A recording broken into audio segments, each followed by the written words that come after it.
हाँ जी बताएं, नजर आ रही है स्लाइड आपको?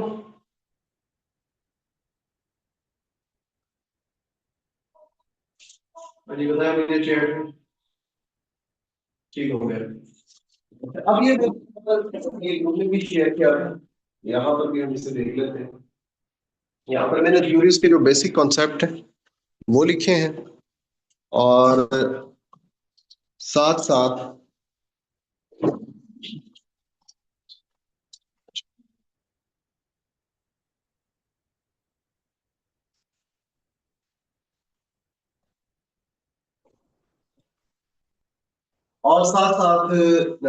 उन थ्योरीज का जो फाउंडर है उसका नाम भी लिखा है। अच्छा, बिजनेस साइकिल क्या होता है? Is a natural rise and fall of economic activity in a country over a time, यानी कि लॉन्ग रन फेनोमेना होता है, शॉर्ट रन नहीं होता। It shows how an economy expands and contracts due to change in production, income, employment, investment and consumer spending।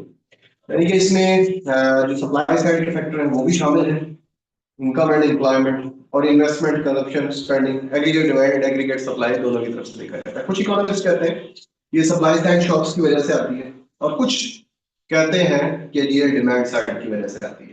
तो अब हम देख लेते हैं इसमें फेज कौन कौन से होते हैं। सबसे पहले आता है एक्सपेंशन या boom, increase in production and sales, high employment, rise in income, more investment and consumer spending.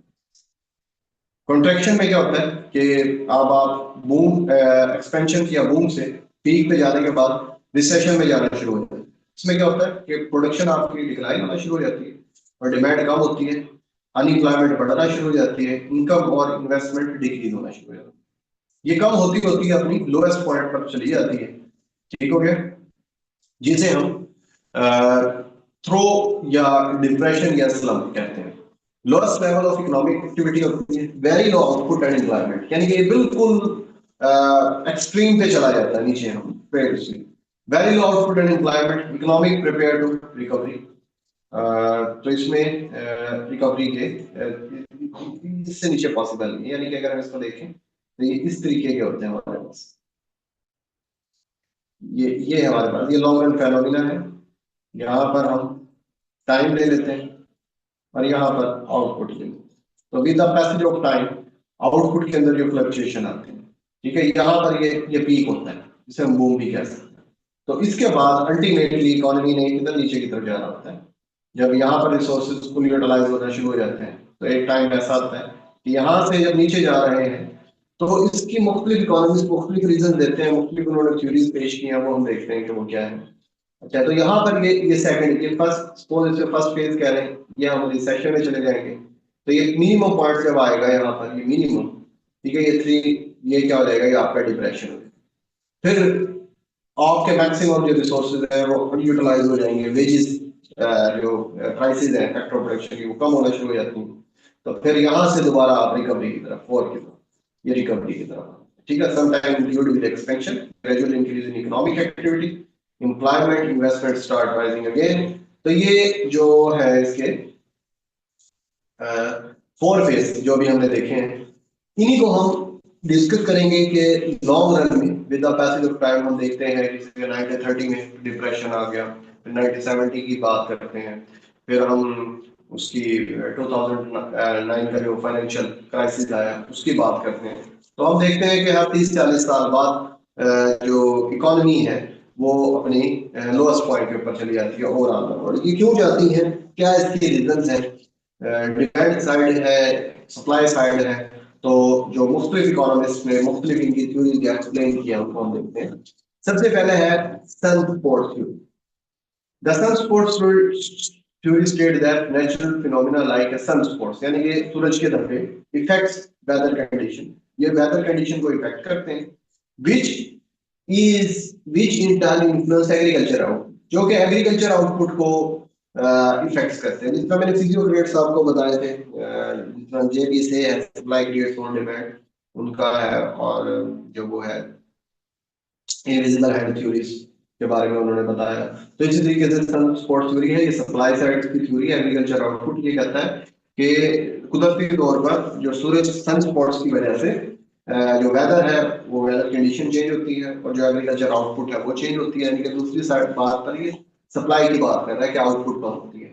और ओवरऑल इकोनॉमिक एक्टिविटी डिस्टर्ब होती है। अगर वेदर बेहतर हो तो हम बूम की तरफ जाते हैं, वेदर जैसे ही उसमें प्रॉब्लम आना शुरू होती है तो ये इसमें प्रॉब्लम आना शुरू होती है। तो propose mainly by William Stanley Jevons, Jevons ने इसको प्रेजेंट किया। तो सनस्पॉट थ्योरी, इसमें ये आपको कुछ एमसीक्यू मिल सकते हैं। उसके बाद है साइकोलॉजिकल थ्योरी। साइकोलॉजिकल है, ये इंसान से इसका कंज्यूमर्स की बात ही कर रहा है, ज्यादा से कंज्यूमर की और डिमांड साइड की थ्योरी है ये। This theory explain business cycle through human psychology, especially optimism या pessimism of businesses और या investment। ठीक है, based on expectation, confidence and sentiments. यानी कि ये देखते हैं कि आने वाले वक्त में हमें प्रॉफिट ज्यादा होने जा रहा है, कम होने जा रहा है, या प्रॉफिट का क्या प्रॉब्लम है। तो उस बेस पर इकोनॉमिक एक्टिविटी होती है। अगर प्रॉफिट एक्सपेक्टेशन ज्यादा हो तो इन्वेस्टमेंट ज्यादा होती है। थर्ड है theory of under consumption. This theory that business cycle because people do not have enough purchasing power to buy all good and service। यानी कि डिमांड कम होने की वजह से under consumption, demand aggregate demand कम होने की वजह से बिजनेस साइकिल बन सकते हैं। तो ये क्या कहलाती है, the theory of under consumption. और ये सपोर्टेड बाय है होब्सन एंड मॉल्थस। ठीक हो गया, क्लासिकल थ्योरी। हॉट हॉटरी मॉनेटरी थ्योरीज, आगे ये मॉनेटरी दोबारा भी ये थ्योरीज आएगी। इसमें वो कहता है how to explain the business cycle as a result of change in money supply and bank credit. यानी कि जो मनी सप्लाई की वजह से और जो बैंक से कर्जे लेते हैं उनकी वजह से ये प्रॉब्लम आता है, और इन्वेस्टमेंट को इफेक्ट करती है, जाहिर सी बात है, मनी सप्लाई और ये बैंक क्रेडिट। तो ये भी कौन सी थ्योरी हुई, ये भी डिमांड साइडेड थ्योरी हुई, ऑर्डरी money money monetary theory. Over investment theory of business cycle. The over investment theory explain business cycle by excessive investment during a boom period, which later become unprofitable and cause a depression. Main economist है इसमें Friedrich Hayek और Knut Wicksell ने इसको present किया। Six है Schumpeter innovation theory of business cycle, यानी कि supply side की थ्योरी है। इकोनॉमिस्ट था जोसेफ शेम्पिटर, और इसका जो बेसिक आइडिया था, business cycle are caused by innovation introduce by entrepreneurs. यानी कि जो बिजनेस साइकिल की जो वजह होती है वो एंटरप्रेन्योर होते हैं। जब ये कोई इनोवेशन लेकर आते हैं, कोई नई चीज प्रोड्यूस होती है या किसी चीज को प्रोड्यूस करने के नए नए मेथड इंट्रोड्यूस होते हैं, तो उसकी वजह से जो वो जो हमारी जो साइकिल है, बिजनेस साइकिल, वो क्रिएट हो। सेवंथ है Kaldor's business cycle theory. Economist Nicholas Kaldor, basic idea, business results from the interaction between income and investment and saving. अच्छा, इसमें जो इसने ये बड़ी थ्योरेटिकल, यानी कि अगर इसको हम पढ़ें बड़ी डिटेल के साथ तो इसको काफी टाइम चाहिए होता है कैल्डोर और जो बिजनेस कैल्डोर्स की जो बिजनेस साइकिल थ्योरी है। तो ये कहता है कि जो सेविंग और इन्वेस्टमेंट, और इसमें जो सेविंग और जो इन्वेस्टमेंट है इसने इनकम का फंक्शन लिया हुआ है, यानी कि इंड्यूस्ड इन्वेस्टमेंट है और जो सेविंग है वो भी इनकम का फंक्शन लिया हुआ है। और ये निकोलस जो कैडोर था इसने इसको पेश किया। Business cycle results from the interaction between income investment and saving. और कॉन्सेप्ट क्या है इसका, investment depend on income, saving depend also depend on income. और जो इसने जो फंक्शन लिए हैं इन्वेस्टमेंट का और सेविंग का, वो लीनियर नहीं है बल्कि वो नॉन लीनियर है। कि जिस रेशो के साथ एक फेज में इनकम इंक्रीज होती है, इन्वेस्टमेंट अगर ज्यादा इंक्रीज हो रही है, नॉन लीनियर तभी होगा ना। लीनियर में तो ये होता है कि एक ही रेशो के साथ इनकम और इन्वेस्टमेंट इंक्रीज होती रहती है। इधर नॉन लीनियर इसमें फंक्शन इस तरह के मैं आपको यहाँ बनाकर दिखाता हूँ। इस तरह के हैं। और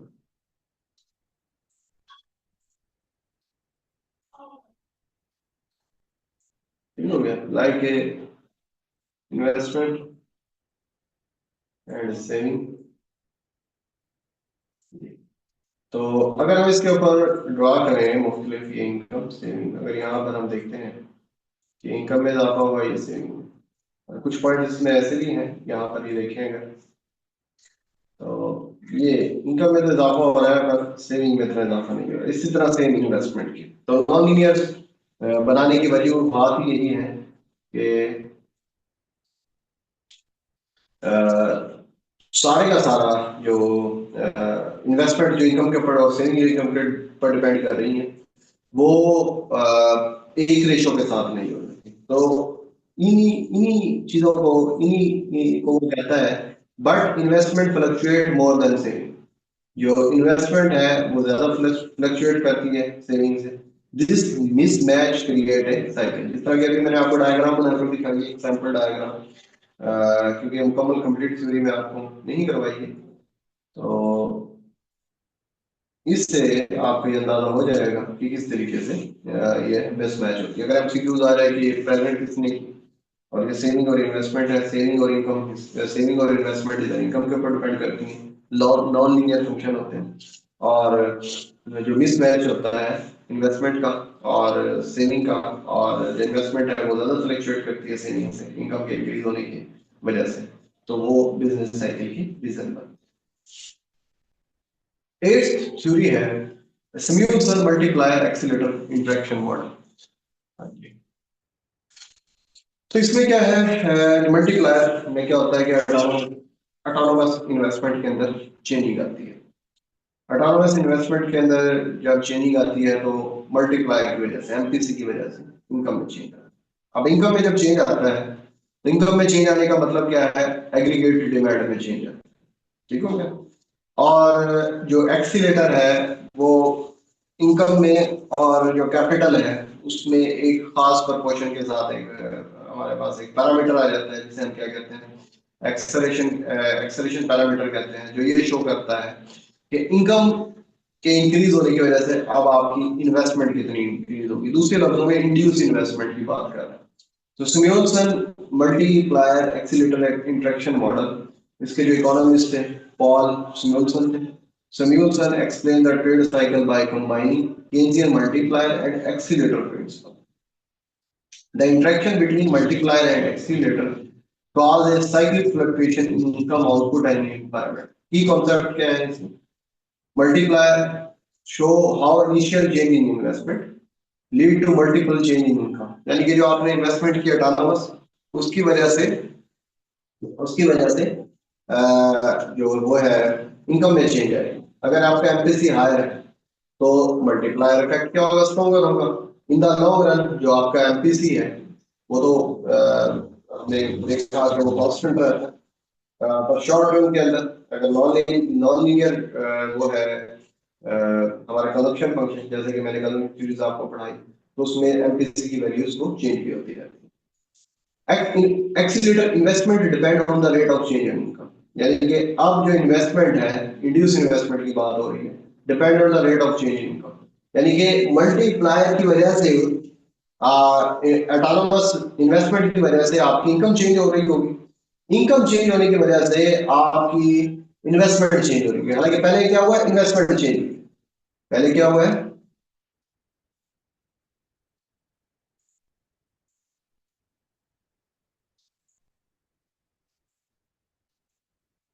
हाँ जी पहले हुआ है, अच्छा पहले क्या हुआ, इनकम चेंज हुई। असल में मैं वो देखता हूँ कितना जा रहा है।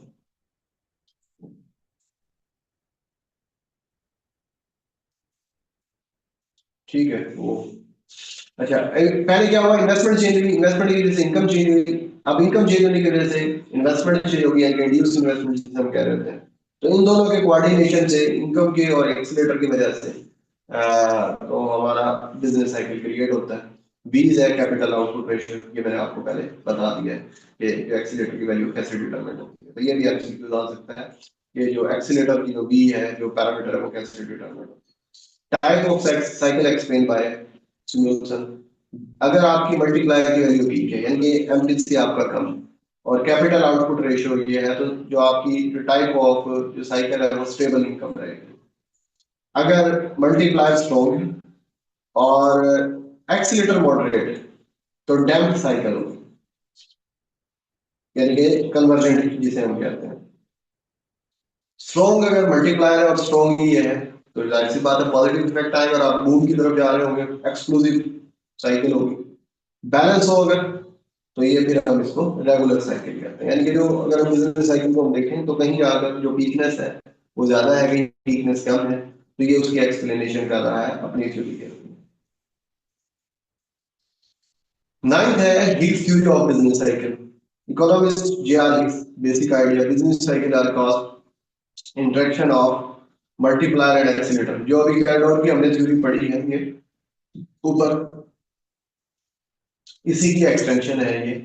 बहुत सारी बुक्स में जो कैल्डोर और हिक्स की थ्योरीज को इकट्ठे प्रेजेंट किया गया है, यहाँ पर मैंने इसकी थ्योरीज को अलग किया है। इसने सीलिंग और फ्लोर मॉडल के जरिए एक्सप्लेन किया है।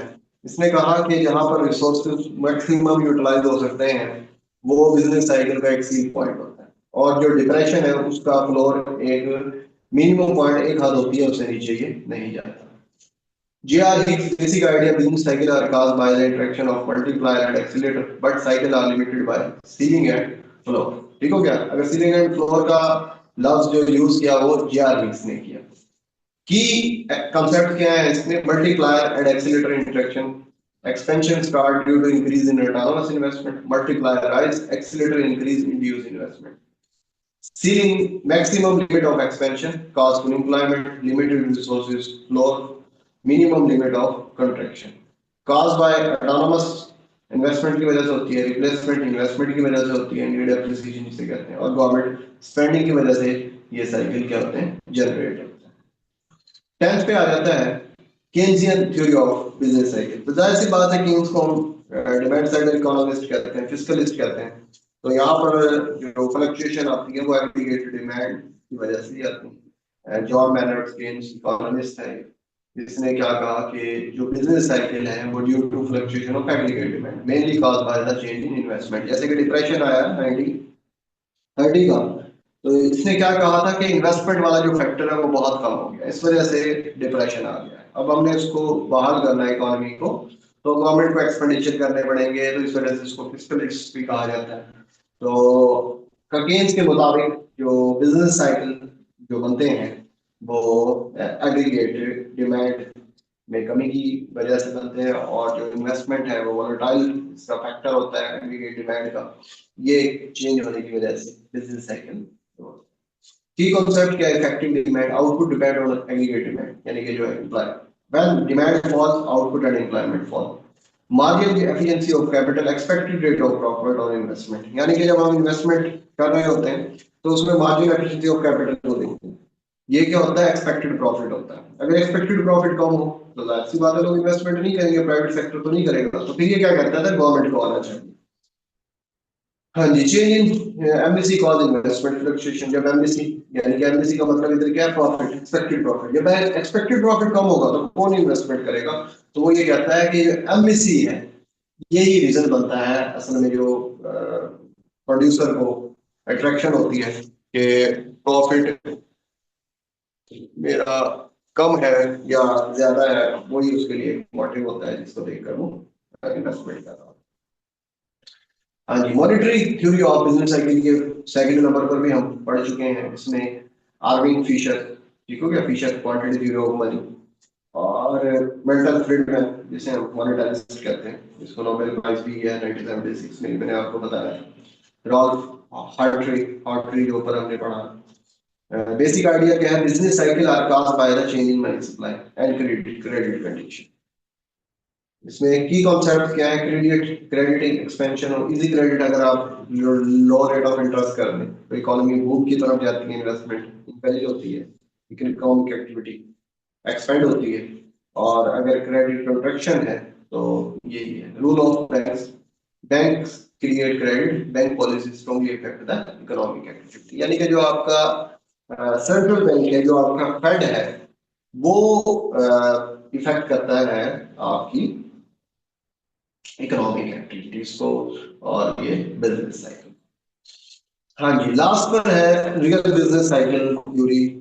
इसको रैशनल जो एक्सपेक्टेशंस थ्योरीज है ये बिल्कुल उसके पैरेलल ही है। तो इसमें क्या कहता है, ये सप्लाई साइड है और ये कहता है कि जो इकोनॉमी के अंदर जो शॉक्स लगते हैं ना, सप्लाई साइड शॉक, उसकी वजह से फ्लक्चुएशन आता है, डिमांड की वजह से फ्लक्चुएशन इकोनॉमी के अंदर नहीं आती। क्योंकि रैशनल एक्सपेक्टेशन में हमने देखा कि जो डिमांड है, मनी सप्लाई चेंज की, गवर्नमेंट स्पेंडिंग हमने चेंज की, इन्वेस्टमेंट चेंज की, तो वो एक्सपेक्टेड और एक्चुअल आपस में इक्वल हो जाती है। तो इस वजह से इकोनॉमी के अंदर आउटपुट एम्प्लॉयमेंट के अंदर चेंज नहीं आता। वो कहता है जब नेगेटिव या पॉजिटिव जो शॉक्स लगते हैं ना, उसकी वजह से फ्लक्चुएशन आती है। वो कहता है, क्या कहता है देखते हैं। The real business cycle theory explain business cycle as the result of real shocks, non monetary, specially technology shocks, यानी कि जो न्यू टेक्नोलॉजी किसी चीज को प्रोड्यूस करने का जब नया तरीका इंट्रोड्यूस हो जाए तो यकदम आउटपुट में इजाफा होता है, यानी कि सप्लाई में इजाफा होता है। जिस तरह के पहले चिकन हम घर में बनाते थे, यानी कि छोटे शेड होते थे या घरों में पालते थे, फिर क्या हुआ, कंट्रोल शेड आया, टेक्नोलॉजी आई, यकदम आउटपुट बढ़ गई। ठीक हो गया, जिसकी वजह से आउटपुट बढ़ गई और आउटपुट ने एनवायरमेंट को भी इफेक्ट किया और लोगों की इनकम को भी इफेक्ट किया। Fluctuation are natural and efficient, no market failure involve, यानी कि जो ये फ्लक्चुएशन होती है नेचुरल होती है और एफिशिएंट होती है। ये इनएफिशिएंसी की वजह से नहीं आता बिजनेस साइकिल। ठीक हो गया, ये नेचुरल और एफिशिएंट है जो फ्लक्चुएशन है। ये 1980s में डेवलप किया गया रियल बिजनेस साइकिल। इसकी जो मेजर कंट्रीब्यूशन थी फिन किडलैंड और एडवर्ड प्रेस्कॉट ने इसको दिया, इसको नोबेल प्राइज दिया गया इनको 2024 में। तो ये आपको याद होना चाहिए। इसमें क्या है, इसके आइडियाज क्या है, रैशनल एक्सपेक्टेशन। रैशनल एक्सपेक्टेशन का मतलब क्या हो गया कि डिमांड साइड और इन चीजों को बिजनेस साइकिल है उसकी रीजन हो ही नहीं सकती। परफेक्टली कम्पिटिटिव मार्केट है, यानी कि एफिशिएंट मार्केट है, flexible price and wages, technology shocks are main driven, यानी कि जो चीजों को पैदा करने का तरीका है जब उसमें जिद्दत आ जाती है या उनको टेक्निक्स वो आ जाती हैं तो चीज को प्रोड्यूस करने की नहीं, तो फिर जाकर ये इफेक्टिव होती हैं। इंडिविजुअल ऑप्टिमाइज है, ऑप्टिमाइज यानी कि लेबर थ्योरी की बात हो रही है। तो how business generate business cycle positive में प्रोडक्टिविटी इंक्रीज हो जाए, पर प्रोड्यूस मोर करें, वेज राइजेस हो जाए, रियल वेजेस की बात हो रही है, वर्कर सप्लाई मोर हो जाए, इकोनॉमिक बूम आ जाए। ठीक हो गया, तो नेगेटिव इसका उल्ट हो जाएगा। तो money is a neutral, it does not cause cycle.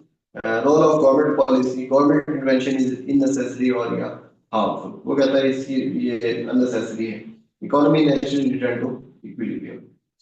Business cycle are optimal response to real shocks. ठीक हो गया, less than 1 minute रह गए और ये criticism है, इसको आप देख लीजिएगा। तो ये जितनी थ्योरीज थी बिजनेस साइकिल की, ये मैंने 1 स्लाइड में आपको कोशिश की है, जो एमसीक्यूज पॉइंट ऑफ व्यू से जो एमसीक्यूज बन सकते हैं उनका इंट्रोडक्शन करवा दिया जाए। तो मैक्रो इकोनॉमिक्स का सिलेबस खत्म हो गया, तो इंशाल्लाह अब हम पेडागोजी और जो पब्लिक फाइनेंस और मॉनिटरी के लेक्चर्स हैं वो इंशाल्लाह हम स्टार्ट करें। ओके।